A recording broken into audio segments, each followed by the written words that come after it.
नमस्कार, वेलकम, सुस्वागतम, अभिनंदन। मैं पंडित गौरव आचार्य आचार्यवाणी देख रहे सभी महानुभावों का हार्दिक अभिनंदन करता हूँ। दोस्तों, ज्योतिष के विषय में हर रोज़ की भांति इस प्रोग्राम में आप सबके सामने हैं और ज्योतिष के अलग अलग विषयों पर आपको हर रोज़ एक नई जानकारी प्रदान करने का एक छोटा सा प्रयास करते हैं। और उस प्रयास में आप लोगों के प्रेम जो हमें ईमेल्स और फ़ोन कॉल्स के माध्यम से मिलते हैं, उसके लिए आपका बहुत बहुत आभार। तो ज्योतिष के विषय में हर एक के मन में जिज्ञासाएं या किंतु परंतु जो चल रहा होता है, उसका समाधान करने का निरंतर हमारा प्रयास इस प्रोग्राम के माध्यम से, आचार्यवाणी के माध्यम से, मैं पंडित गौरव आचार्य आप सभी का रोज़ समाधान करने की कोशिश करता हूँ। तो आज जो नया विषय हम आपके लिए लेकर आए हैं वो रत्नों से संबंधित, चूँकि हमारी श्रृंखला चल रही है। कल हमने चर्चा की थी मूंगा रत्न के बारे में और आज हम आपको विस्तार से बताएंगे मोती रत्न के बारे में। मोती रत्न किसको धारण करना चाहिए, किन परिस्थितियों में धारण करना चाहिए, मोती रत्न का रंग कैसा होता है, मोती रत्न कहाँ से निकलता है, इसकी शुद्धता की क्या पहचान है और आपकी जन्म पत्री में कौन से ग्रह गोचर, कौन सी ऐसी स्थितियां हैं जो आपको मोती रत्न फ़ायदा देगा या नुकसान देगा, तो हम आज आपको इस प्रोग्राम के माध्यम से बताएंगे। यदि आपके पास आपकी जन्म पत्री है तो निकाल लीजिए, क्योंकि अंत में जन्म पत्री देखकर आप खुद ही निर्णय करेंगे या हम आपको इस प्रोग्राम के माध्यम से बहुत कुछ सिखा कर जाते हैं। तो उस विधि के अनुसार हम आपको आपकी जन्म पत्री के हिसाब से बताएंगे। यदि आपके लिए सूट करता है तो उसका क्या फ़ायदा होगा और उसका क्या नुकसान होगा। तो आज मोती रत्न जो है वो चंद्र ग्रह से संबंधित रत्न है। रत्न चूँकि हजारों सालों से मानव जो है वो पहनता आ रहा है, इसका लाभ लेते आ रहा है, तो इसलिए इसमें किसी प्रकार की शंका विशंका नहीं है भी रत्न हमें फ़ायदा देते हैं। परंतु सही रत्न और हमारी स्थिति के अनुसार कौन सा रत्न सूट करता है, ये बड़ा ज़रूरी होता है। तो मोती रत्न आज के इस प्रोग्राम में जो बात हो रही है, मोती रत्न समंदर से निकलता है। समंदर में सीप एक जानवर है, सीप के माध्यम से हमें मोती रत्न मिलता है। और मोती रत्न लंबे और चपटे टेढ़े मेढ़े आकारों में होता है, जिससे उसके बाद उसको तराशा जाता है, उसको सही आकार दिया जाता है ताकि हम उस रत्न को अपनी अंगूठी या लॉकेट में मड़वा कर पहन सकें। तो मोती रत्न जो है वो समंदर से निकलता है और समंदर की वनस्पति कह लीजिए, समंदर का जीव कह लीजिए।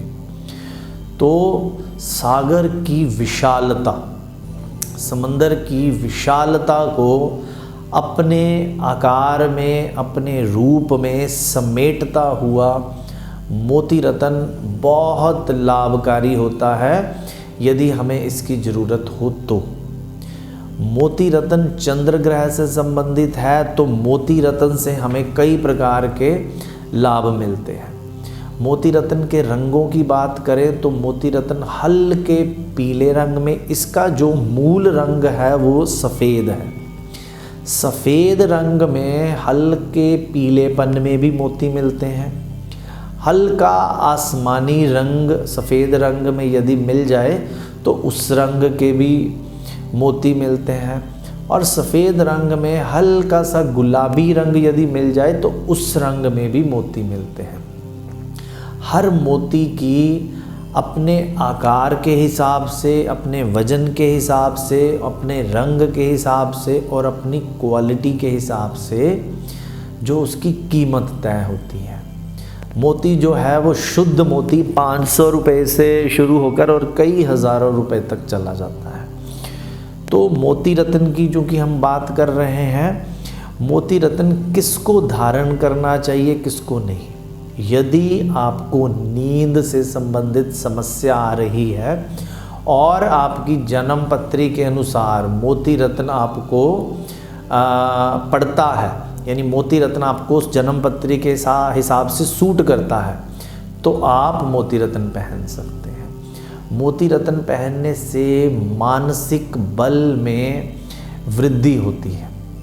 जिनको जल्दी जल्दी मेंटली टेंशन्स और बहुत ज़्यादा बेचैनी और परेशानी महसूस होती है, उनको मोती रत्न पड़ता है। जिनको बेवजह नींद में दिक्कत आती है, उनको मोती रत्न सूट करता है। जिनको छोटी छोटी बात में वहम और घबराहट होती है, उनको भी मोती रत्न सूट करता है। चंद्र जो है वो फॉरेन में लेकर जाने वाला, दूर यात्रा करवाने वाला ग्रह है। तो जो लोग विदेश जा रहे हैं, विदेश में रहते हैं और उनको मोती रत्न उनकी जन्म पत्री में सुटेबल है, तो ऐसे लोगों को ज़रूर मोती रत्न धारण करना चाहिए। मोती रत्न और भी बहुत सारी समस्याओं में या और भी बहुत सारी ज़रूरतों के हिसाब से पड़ता है। क्योंकि हमारे प्रोग्राम में हमने डिटेल में आपको हर एक चीज़ बतानी होती है, तो इसलिए हम थोड़ा थोड़ा हर विषय पर जानकारी आप तक पहुंचाते हैं। मोती रत्न के जो मानसिक फ़ायदे हैं या शारीरिक फ़ायदे हैं, इसके साथ साथ चिकित्सीय फ़ायदे, मेडिकल बेनिफिट्स। मोती रत्न के जो मेडिकल बेनिफिट्स हैं, ज्योतिषीय फ़ायदे हैं, उनमें यदि किसी को बहुत अधिक गुस्सा आता है, क्रोध आता है, यदि हाइपरटेंशन्स हैं, यदि जो ब्लड प्रेशर्स है वो बहुत ज़्यादा होता है, यदि बार बार खून की खराबियाँ, ब्लड में इन्फेक्शंस होते हैं, तो मोती रत्न की भस्म ज्योतिष विद्वान की सहायता से या उनसे पूछकर आप उसका फ़ायदा भी ले सकते हैं। और जनरल यदि हमने मेडिकल या शारीरिक फ़ायदे लेने हैं मोती रत्न से, तो उसके लिए मोती रत्न को पानी में भिगोकर चांदी के पात्र में 4 घंटे या 4 घंटे से अधिक यदि हम रखते हैं, तो भी मोती रत्न के हमें फ़ायदे मिलते हैं शारीरिक रूप से। तो रंग के हिसाब से, इसकी सूटेबिलिटी के हिसाब से, इसकी क्वालिटी के हिसाब से हमने बातचीत कर ली, और ख़ास करके इसके शारीरिक लाभ या मेडिकल बेनिफिट्स क्या हैं उसके बारे में भी हमने बात कर ली। अब जिनकी जन्म पत्री में ऐसे कौन से योग हैं, ऐसे कौन से ग्रह कंजक्शंस हैं, प्लैनेट्स युतियाँ हैं, उसके हिसाब से कौन से लोगों को मोती रत्न पहनना बहुत अधिक फ़ायदेमंद है, वो हम बात करते हैं आगे। और इसके साथ ही मोती रत्न आपकी जन्म कुंडली के लगन भाव के हिसाब से किस किस को सूट करेगा, किसको नहीं सूट करेगा, वो भी हम आगे जानकारी देते हैं। यदि आपकी जन्म कुंडली में चंद्रमा लग्नेश होकर, लगन भाव का स्वामी होकर, पंचमेश होकर, पंचम भाव का स्वामी होकर, और नवमेश होकर, नवम भाव का स्वामी होकर, यदि केंद्र या त्रिकोण में बैठा है, केंद्र माने 1st house, 4th house, 7th house and 10th house, 1, 4, 7, 10वां भाव। त्रिकोण माने 1st house, 5th house and 9th house. तो यदि आपकी जन्म पत्री का चंद्रमा लगन का स्वामी, पंचम का स्वामी और नवम भाव का स्वामी होकर केंद्र और त्रिकोण में बैठा है, तो आपको मोती रत्न बहुत ही आश्चर्यजनक लाभ देगा। हम ज़्यादा तकनीकी भाषा में नहीं जाते, क्योंकि बहुत सारे हमारे दर्शकों को ज्योतिष की जो तकनीकी भाषा है उसका नहीं ज्ञान है। तो मोटी मोटी बात कर लें। यदि आपकी जन्म, ये छोटी छोटी बातें आपको पता होनी चाहिए आपकी जन्म पत्री के माध्यम से, क्योंकि यदि आपको ये सब पता है तो किसी भी ज्योतिषी के पास जब आप जाते हैं तो वो आपको वहम में नहीं डाल सकता, क्योंकि असल में ज्योतिष में वहम की कोई जगह ही नहीं है। तो हमारा इस प्रोग्राम में आपको रोज़ नई नई चीज़ें सिखाना भी ज़रूरी है, ताकि आप खुद घर बैठे अपनी समस्याओं का ज्योतिषीय समाधान ले सकें और ज्योतिष की जो अच्छाई है, ज्योतिष की जो बेनिफिट्स हैं, उसको आपके जीवन में शामिल कर सकें। तो एक तो आपको हमने योग बता दिए। आगे हैं, यदि आपकी जन्म पत्री में लगन भाव का स्वामी चंद्रमा 6, 8 और 12, 6, 8 और 12 हाउस के अलावा कहीं भी बैठा है तो भी आप मोती रत्न पहन सकते हैं और मोती रत्न के आपको बहुत सारे फायदे मिलेंगे। मोती रत्न पुराने समय से क्रोध के लिए जाना जाता है। आज भी बहुत सारे लोग, बहुत सारे जो ज्योतिष को मानने वाले लोग हैं, वो जब ज़्यादा किसी को गुस्सा आता है तो उनका पहला जो स्टेटमेंट होती है वो यही होती है, भी भाई साहब आप मोती पहन लीजिए। परंतु मोती के फ़ायदे भी हैं और इसके नुकसान भी हैं। तो बिना जन्म पत्री दिखाए या खुद देखे आप मोती रत्न धारण ना ही करें, यही हमारी आप सभी से गुजारिश रहेगी। तो और इसके अलावा जो योग हैं, ज्योतिषीय योग हैं, जो आपकी जन्म कुंडली के विशेष योग हैं, उनमें यदि आपकी चंद्र की महादशा चल रही है और चंद्रमा आपकी जन्म पत्री में कारक ग्रह है, तो भी आप मोती रत्न से फ़ायदा ले सकते हैं। मोती रत्न आप पर कर्जा नहीं चढ़ने देगा। मोती रत्न आपके कारोबार में लिक्विडिटी की कमी नहीं आने देगा। और यदि आपका दूध के साथ, पानी के साथ, विदेश यात्रा के साथ और चंद्रमा के किसी और कार्य के साथ यदि आपका संबंध है तो भी आपको मोती रत्न आश्चर्यजनक परिणाम देगा।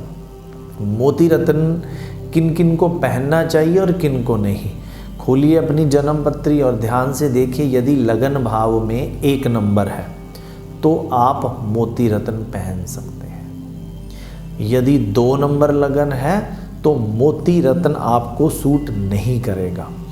यदि 3 नंबर लगन है तो भी मोती रत्न आपको सूट नहीं करेगा। यदि आपका 4 नंबर लगन है तो मोती के बहुत अच्छे बेनिफिट्स आपको मिलेंगे। ये लग्नों के हिसाब से है, चंद्र की स्थिति कहीं भी हो आपको ये सूट करेगा। इसके अलावा कितने वजन का और किस क्वालिटी का वो आपको ज्योतिषीय सलाह ले भी सकते हैं और अपनी इच्छा से भी पहन सकते हैं। जिन लोगों को हम बता रहे हैं सूट करेगा, उनको नुकसान नहीं करेगा। फ़ायदा कितना मिलेगा कितना नहीं मिलेगा ये आपकी जन्म पत्री पर डिपेंड करता है। तो 4 नंबर लगन है तो आपको बिल्कुल पड़ता है, क्योंकि आपकी जन्म पत्री का लग्नेश है मोती, चंद्र ग्रह। तो चंद्र ग्रह वालों को मोती बिल्कुल सूट करेगा और बेफिक्र होकर पहनिए, अथाह लाभ मिलेंगे इसके बाद 5 नंबर वालों के लिए भी मोती रत्न बिल्कुल 100% सूट करेगा। निश्चिंत होकर इसे धारण करिए और इसके फ़ायदे लीजिए। 6 नंबर वालों को मोती रत्न पहनने से सख्त मनाही है। बुध का लग्नेश है आपका और मोती आपके लिए एंटी प्लैनेट बन जाता है। 7 नंबर लगन वालों को भी मोती रत्न पहनने से परहेज़ रखना चाहिए। 8 नंबर वालों को मोती रत्न पहन सकते हैं क्योंकि ये आपके मित्र मंगल का घर है। 9 नंबर वालों के लिए लग्नेश जो है, जिनका बृहस्पति यानी धनु लगन 9 नंबर है, लव भाव में यदि 9 नंबर है तो आपका लगन 9 नंबर है और इसको बोलते हैं धनु लगन की जन्म पत्री। तो धनु लगन वालों के लिए भी बेफिक्र होकर आप मोती रत्न धारण कर सकते हैं। आगे जिनका लगन भाव मकर का है यानी लगन में 10 नंबर लिखा है, उनको भी मोती रत्न पहनने से मनाही है। और जिनके लगन भाव में 11 है वो भी मत पहनिए मोती, क्योंकि इससे आपको नुकसान मिल सकता है। और जिनका लगन भाव में 12 नंबर लिखा है यानी मीन लगन की जन्म पत्री है, उनको भी मोती रत्न पहनना चाहिए, किसी प्रकार की कोई दिक्कत नहीं रहेगी। तो आज के इस प्रोग्राम में मोती रत्न के बारे में क्या क्या आपको बेनिफिट्स मिल सकते हैं, किनको मोती रत्न धारण करना चाहिए, किनको नहीं करना चाहिए, इस विषय को लेकर आए हैं। अगले विषय में, अगले प्रोग्राम में और किसी रत्न के बारे में बात करेंगे। तो दोस्तों, यदि आप भी रत्न धारण करना चाहते हैं या रत्नों से किसी प्रकार संबंधित जानकारी लेना चाहते हैं या हमसे रत्न लेना चाहते हैं, तो लुधियाना में नीचे स्क्रीन पर address and phone numbers available हैं, तो आप इस प्रोग्राम के बाद हमसे संपर्क कर सकते हैं। तो आज के इस कार्यक्रम में मंगल कामनाओं के साथ आपके जीवन में खुशी और तरक्की आए, कष्टों से आपके जीवन को मुक्ति मिले, इन्हीं शुभकामनाओं के साथ आज्ञा चाहता हूँ। नमस्कार।